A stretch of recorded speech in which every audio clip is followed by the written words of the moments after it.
Ешқашан өмірімде қатты шаршасам да, не жағдай болса да, өзіме руқия жасамай ешқашан ұйықтамаймын. Себебі, маған олар бірнеше рет шабуылдады.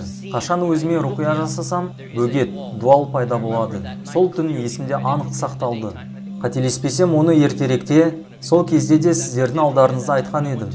Сөйтіп өзіме руқия жасап ұйықтауға жаттым. Әскарларды оқып, алақаныма үрлеп, үстімді түгел сипадым. Есімде анық қалды. Жаңағы нәрсе бөлмеме кіріп, маған қарай тіке келе жатып, тоқтап қалды.